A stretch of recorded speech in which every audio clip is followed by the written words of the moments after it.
Là, grosse annonce, le 4 février, Xavier Bertrand annonce sa volonté d'être candidat en 2027. Alors Xavier Bertrand, j'ai réfléchi longtemps pour trouver une analogie. Xavier Bertrand, c'est une photo érotique qui se transmet de père en fils. Tout le monde s'en branle, mais elle a le mérite d'être là. Sauf qu'à la fin, c'est collant. Mais c'est de la merde! Donc voilà, le danger, c'est la Russie, le néocolonialisme de la Russie qui veut mettre la main sur l'Afrique, alors qu'Emmanuel Macron, lui, humaniste et bienveillant, déclare « La France a tant à faire sur le continent ». Au fond, je crois que la France a tant à faire sur le continent et nous sommes bloqués parfois par des non-dits, des malentendus, un passé qui ne veut pas passer. Mais ça, c'est pas du néocolonialisme. Voilà, non, mais je sais que c'est pas évident. La Russie qui veut mener des activités économiques pour encourager l'émancipation de l'Afrique et récupérer du pognon au passage, on va pas se mentir, c'est du néocolonialisme. La France qui veut faire pareil, c'est de l'aide, c'est de la bienveillance. Non mais je suis pas une brute en géopolitique, donc j'essaie d'apprendre en même temps que ce que dit Emmanuel Macron. Et puis en plus, il a réitéré, parce qu'il a continué sa tournée africaine. Quelques jours plus tard, il était à Cotonou au Bénin, et il a dit « La Russie est l'une des dernières puissances impériales coloniales ». Macron est bien sûr un crétin phénoménal. Il a complètement perdu la tête. Tu veux t'en prendre à la Russie? Alors choisis une ville française que tu veux rayer de la carte. Toi, salaud de nazi, héritier de Pétain, tu penses que tu peux frapper la Russie impunément? Dans ce cas, tu n'as rien compris à notre pays. Tu n'es pas un héritier de De Gaulle. Tu ne vaux même pas la moitié de De Gaulle. Tu n'es qu'une vraie qui pue.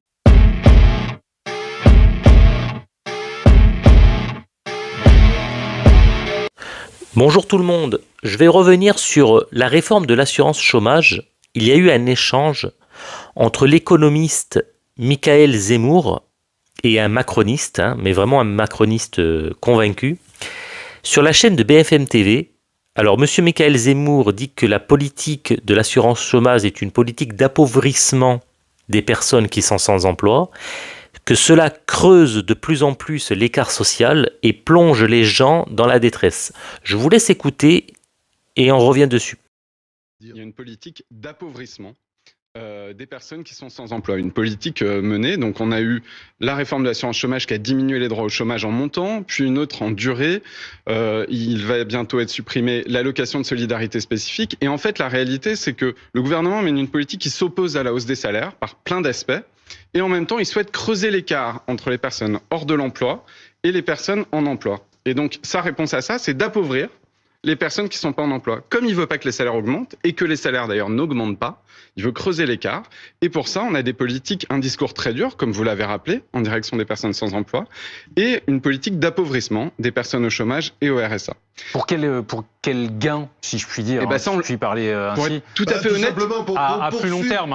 Pour expliquer, c'est parce que le gouvernement est méchant. Voilà, on en est là. Ce sont le type d'arguments que vous... Je suis désolé, parce que le gouvernement est méchant. Donc il veut appauvrir les Français. Voilà. Bon, non, moi je dis ce que le gouvernement fait. Le gouvernement diminue les protections des personnes sans emploi au chômage.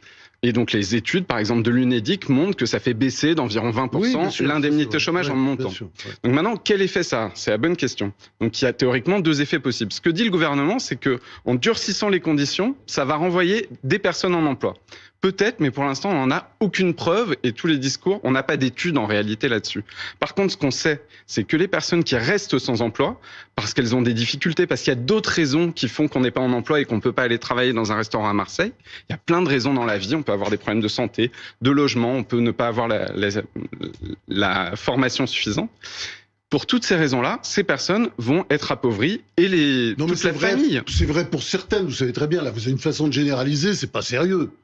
Ah non, ce que vous dites là, c'est pas sérieux. Si. Vous généralisez complètement. Mais Parce qu'il y a certainement des cas pour lesquels c'est vrai. Je pense que, d'ailleurs, c'est des sujets sur lesquels, enfin, je pense qu'il faut en parler avec prudence, effectivement, parce qu'il y a des gens qui souffrent. Enfin, bon, on est d'accord là-dessus.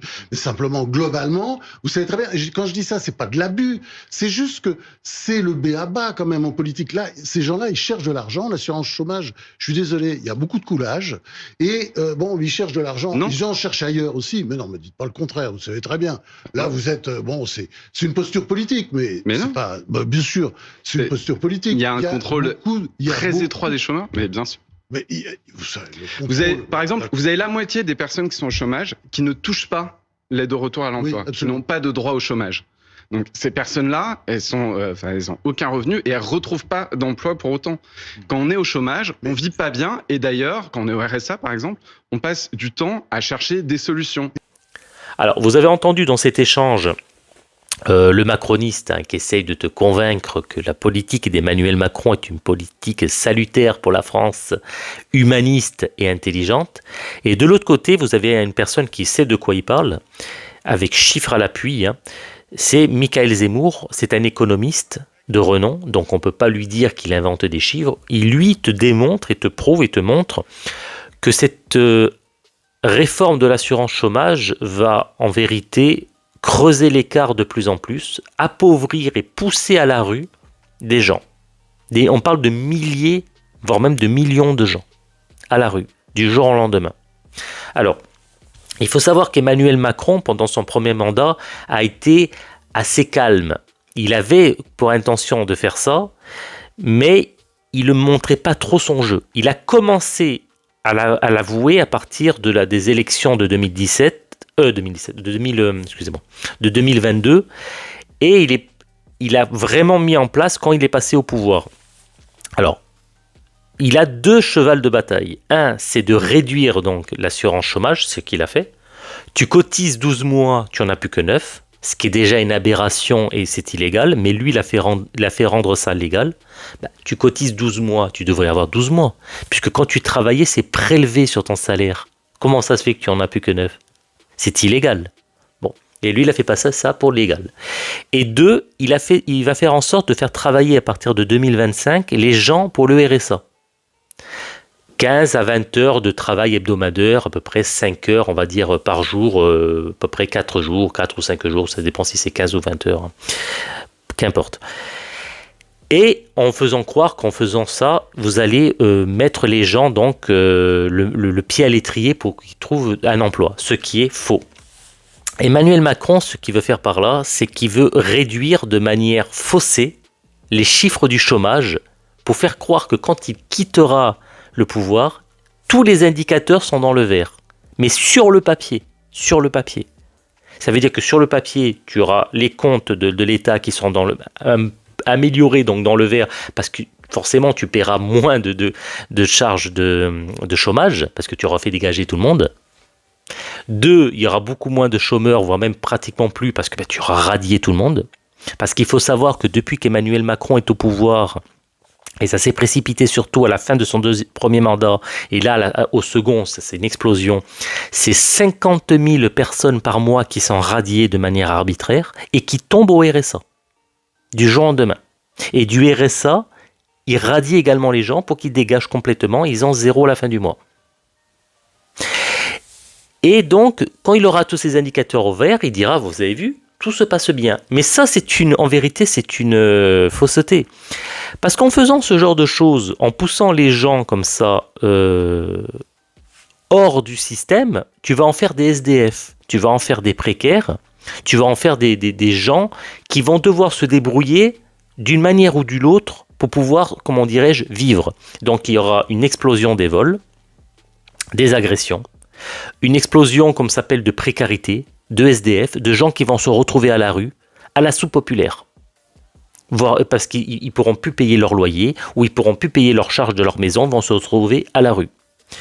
Donc ça, Emmanuel Macron le sait très bien. C'est pour ça qu'il n'en a rien à faire, en vérité, parce qu'il déteste la France, il déteste les Français, tout azimut, il n'en a rien à faire. Et que vous soyez une personne qui est à partir de 50 ans, 45-50 ans même, qui ne peut plus trouver d'emploi, parce qu'il a dépassé l'âge, ou alors il est malade, ou il a un problème physique, ou alors il est trop loin du travail, parce que souvent il vous propose des boulots très loin de chez vous. Et vu l'essence comme c'est devenu horriblement cher, tu en as à peu près, moi j'en ai pour 400 € de gasoil par mois. Si tu touches un RSA de 500 € par mois pour travailler 15 à 20 heures, explique-moi comment tu payes le gasoil. Et ensuite comment tu fais pour manger. Explique-moi, je veux bien savoir. Hein. Donc, ça va faire une explosion de tout ça et ça va faire une bombe à retardement social pour la France. Parce que plus tu as de précarité dans le pays comme ça, plus tu as une explosion comme ça de précarité, moins tu arrives à contenir le peuple. Parce que jusqu'à présent, le garde-fou, on va dire, de notre pays, c'était le RSA. C'est vraiment le dernier garde-fou avant la rue, avant que tu sois un SDF. Voilà. Et ça, ils veulent l'enlever. Carrément. Ils vont en arriver à enlever ça. Moi, je suis contre de faire travailler les gens au RSA. Qu'il y ait des contrôles pour le RSA appuyés, je suis d'accord. Des gens qui en profitent, des gens qui trafiquent, des gens qui s'amusent à faire n'importe quoi, je suis entièrement d'accord. Mais au point d'obliger les gens à travailler pour le RSA, non. Là, par contre, je rejoins la gauche. Je suis d'accord avec eux sur ce point-là. Vous voyez, pour une fois, je ne suis pas non plus quelqu'un de débile à taper sur la gauche bêtement. Je suis d'accord avec eux. Ce n'est pas une chose à faire. C'est un garde-fou. On est un pays... justement où on a toujours fait en sorte d'aider les plus précaires, je trouve que c'est une mauvaise chose. Que tu l'enlèves aux ceux qui sont binationaux, à ceux qui trafiquent, à ceux qui s'amusent à se filmer en train de dire je fous rien, machin comme ça, je suis d'accord. Mais obliger des gens à aller travailler, surtout avec comme optique de les faire dégager, parce que c'est pas pour les faire travailler en vérité, parce que beaucoup de personnes se sont réjouies bêtement des gens de dire qu'ils allaient travailler. J'ai vu beaucoup d'imbéciles, même souvent même de droite, qui disaient oh oui, oh, c'est une bonne chose, ça leur fera les pieds. Mais tu as rien compris, mon petit père. Tu as strictement rien compris. Tu parles bêtement. Parce qu'en faisant en sorte de faire travailler des gens avec le RSA à 500 € par mois, tu vas faire une nouvelle tendance. Maintenant, le salaire va être de 500 € par mois. Parce que le patron, quand tu vas lui dire tu peux avoir un employé pour 500 € par mois, pourquoi veux-tu qu'il aille embaucher quelqu'un pour le payer au SMIG ? Puisqu'il a la même personne pour 500 € par mois. Donc il va faire en sorte que tout le monde soit payé à 500 € par mois. Il va niveler complètement les salaires vers le bas. Voilà, et d'un. Et de deux, toutes les entreprises vont s'amuser à prendre des gens comme ça et à les jeter comme ça, et en prendre d'autres comme ça à 500 € dès qu'ils les auront bien pressés. Donc si tu as du travail, c'est très bien pour toi. Mais si un jour, malheureusement pour toi, tu venais à perdre ton emploi, je te souhaite bien du courage pour en trouver un nouveau. Ou alors il va falloir que tu acceptes de travailler pour 500 € par mois. Et comme je vous dis, avec le prix du gasoil, la vie comme elle est devenue chère, je vous souhaite bien du courage. Tout ce que j'ai à dire. Enfin voilà, en tout cas, vous m'en direz des nouvelles. Moi, j'ai essayé de vous apporter un éclaircissement sur l'affaire. Je peux me tromper, je ne dis pas que je suis la science infuse, mais moi je dis que Emmanuel Macron est un homme, et comme Gabriel Attal, sont des gens nuisibles. Voilà, nuisibles pour la France et les Français. Et en faisant en sorte de faire travailler les Français comme ça pour 500 € par mois, ça va plonger la France dans une immense détresse comme vous ne l'aurez jamais connue. Parce qu'attention, une personne, et je terminerai juste sur ça, personne qui n'a plus rien à la fin du mois, qui a zéro, il va pas rester les fesses posées sur la chaise à te regarder vivre. Il va les voler. Et il va aller faire le nécessaire, même un Français de souche. Il va aller même aller bouffer directement dans le Leclerc pour pouvoir bouffer. Je peux vous dire moi, comme ça se voit beaucoup maintenant. Et ça, ils vous cachent la vérité. Croyez pas qu'ils vont vous regarder comme ça et eux se laisser mourir. Réfléchissez à ça. Alors je vous dis pas, si déjà il y a de l'insécurité en France, je vous dis pas l'insécurité qu'il va avoir encore plus quand il va procéder à ça à partir de 2025. Je vous dis pas la bombe sociale qu'il va avoir. Allez, sur ce en tout cas, je vous souhaite bonne continuation et n'oubliez pas de vous abonner et de laisser un pouce et un commentaire. Ciao, ciao.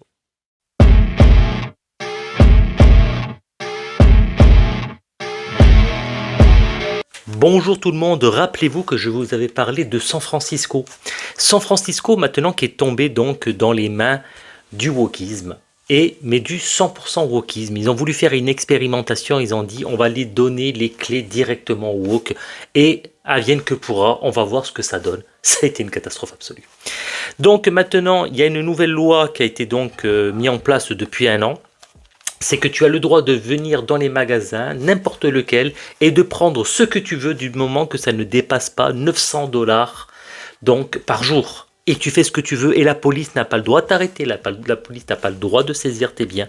La police doit te laisser tranquille. C'est le wokisme absolu.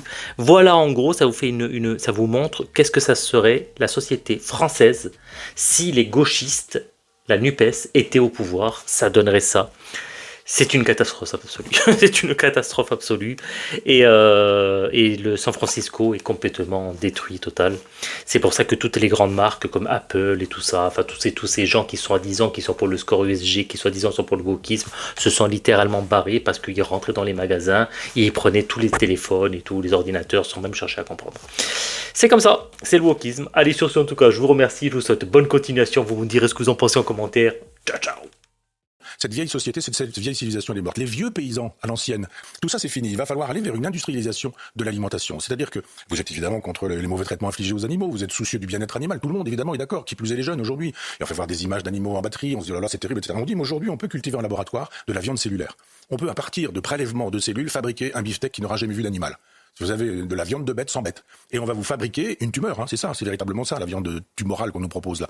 Et on industrialise l'alimentation. Plus besoin de paysans, plus besoin de vaches qui ne vont pas souffrir, qui ne vont pas émettre de gaz dans l'atmosphère, qui ne vont pas boire de l'eau qui va être problématique parce que les nappes phréatiques sont vides, etc. On dit, vous avez vu, la solution c'est ça.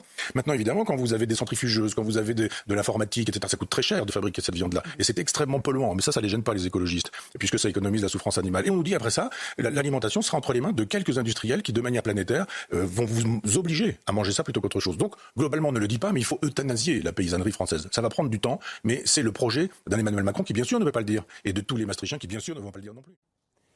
Nous avons acté de renforcer sur ces 8 coalitions capacitaires la dimension munitions et d'avoir une impulsion immédiate sur ce sujet.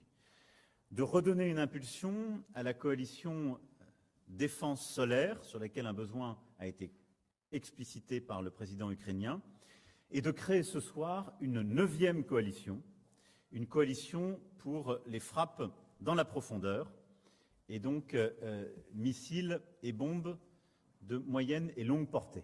Monsieur Macron a évoqué dans la presse qu'il avait une dépression très grave. Des rumeurs insistantes, je ne sais pas si elles sont vraies ou si elles sont fausses, mais tous les Français qui m'écoutent reconnaîtront que j'ai raison quand je dis qu'elles existent. Qui n'a pas entendu parler du fait que M. Macron consommerait des psychotropes ou des drogues, notamment de la cocaïne?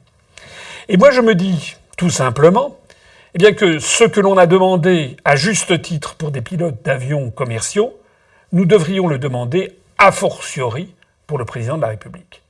Parce que le président de la République est un homme, ou une femme un jour peut-être, le président de la République est un homme qui, lui, ne fait pas décoller un avion de 150 personnes, mais qui a la gestion d'un avion de 67 millions d'habitants. La République française. Et les décisions d'un chef d'État peuvent être absolument dramatiques. On le voit d'ailleurs avec la gestion de M. Macron, qui est en train de détruire des pans entiers de l'industrie, de l'artisanat, de l'agriculture, de la recherche, de l'éducation, etc., en France, et qui est en train, en plus de tout, de nous entraîner vers un risque de guerre mondiale, en tout cas de confrontation avec la première puissance nucléaire du monde.